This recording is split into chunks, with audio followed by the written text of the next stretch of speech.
Hi, I'm Dr. Jason Fung.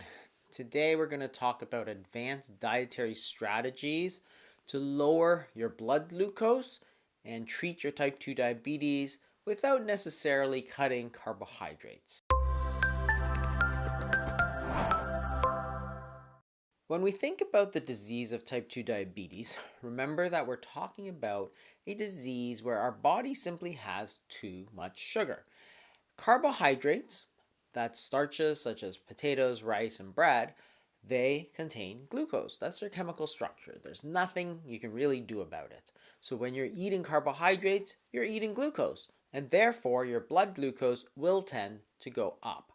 So one of the dietary strategies that is very effective is to reduce the total number of carbohydrates that you're taking. So a low carbohydrate diet can be very effective. The second thing we talked about previously is intermittent fasting. And again, you're not eating anything and you're giving your body time to burn off that glucose. Third is to eat more fiber, because even though they are a type of carbohydrate, they're not absorbed and therefore it doesn't contribute to the total body glucose. The fourth thing that you can do is to eat natural unrefined carbohydrates, and that is those with a low glycemic index. One of the things that distinguishes them is how quickly those carbohydrates are absorbed in the body. If you take white flour, a lot of the protein has been taken out, a lot of the fiber is taken out, the fats, and it's grind up into a very, very fine powder. So when you eat it, it gets absorbed very quickly. This makes a huge difference to how high that blood glucose rises. This study by Dr. Ludwig from Harvard compared 3 different meals, all of the same calories.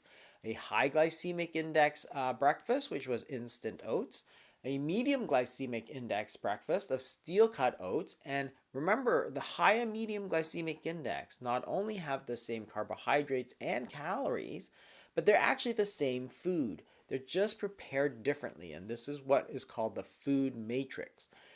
The way that the food is processed makes it easier to absorb, which has a much higher effect on the raising the blood glucose. And there was a low glycemic index breakfast of vegetable omelet, which is lower in carbohydrates, about 40% versus 65%. The change in the blood glucose is very different between all 3 meals. As expected, the high glycemic index meal is going to shoot up the blood glucose, as did the medium glycemic index. But look at the difference. When your body absorbs all those carbohydrates instantaneously, you get a very massive high peak in blood glucose, but then it just crashes and it goes much below normal. And what happens when the blood glucose goes down below normal is that you start to get hungry. And the low glycemic index, which of course had a much lower peak in glucose and also a much smoother blood glucose rise.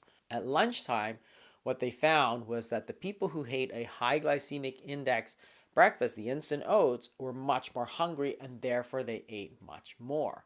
When they're allowed to eat what they want, they ate 81% more calories than the low glycemic index group and 53 more calories than the medium group, even though these were exactly the same foods. And that shows you the difference between fast carbs and slow carbs. The natural unrefined carbohydrates, which are much smoother in terms of blood glucose, they contain more fiber, they're less processed, they're not as easily digested, they're not as easily absorbed, they tend to be much better. The fifth thing you can do is to eat the carbohydrates last. And it doesn't always seem intuitive, but you have to remember that when you eat the carbohydrates first, what happens is that your body can absorb those carbohydrates very, very quickly. The reason is that the foods don't go from our mouth into our intestines where they're absorbed. They're actually held in the stomach. The stomach is the sort of reservoir for the food, because as we're eating the food, we're eating it much faster than our intestines, the small intestines and large intestines, can actually absorb. So if you eat pure carbohydrates, such as a slice of bread at the beginning of the meal, it goes into the stomach and the stomach is going to hold it. Then when the stomach pushes it out, it's sort of 100% carbohydrate.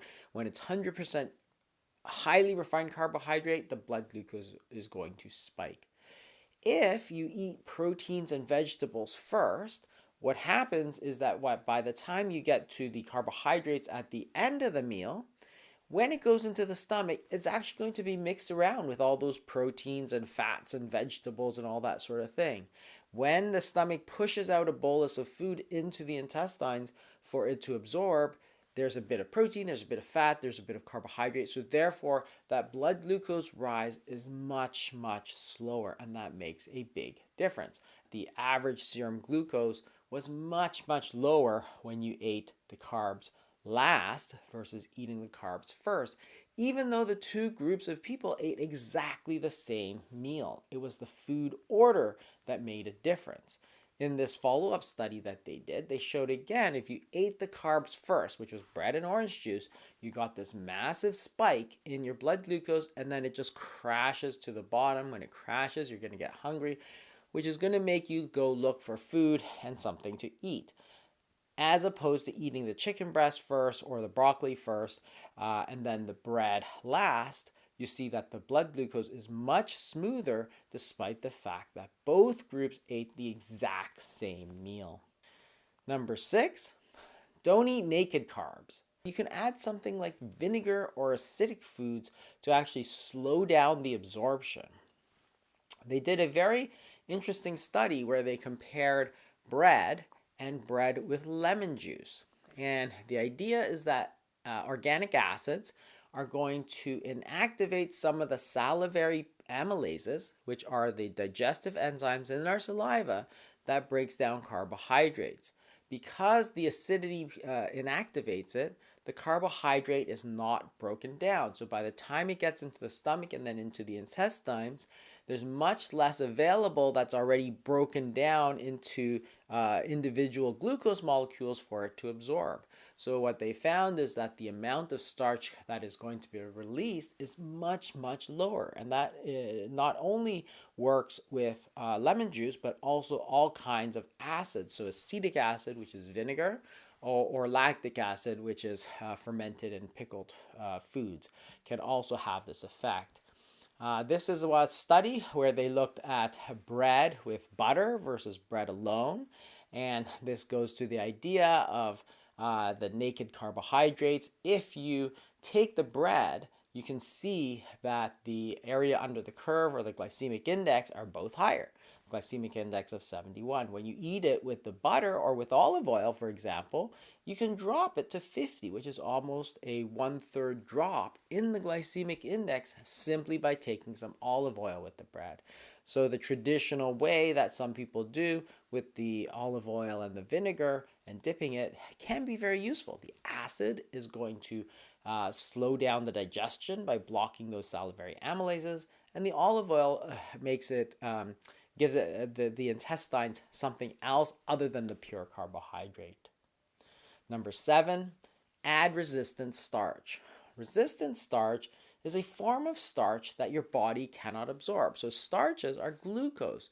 If you eat highly refined starches, you're going to absorb all that glucose. If you take rice and you cook it and then cool it, when that starch recrystallizes, some of it becomes resistant starch, and what you see is that the blood sugar level goes down much lower than if you ate pure rice. This doesn't work for potatoes because when you reheat the potatoes, all that resistant starch just gets broken down into glucose.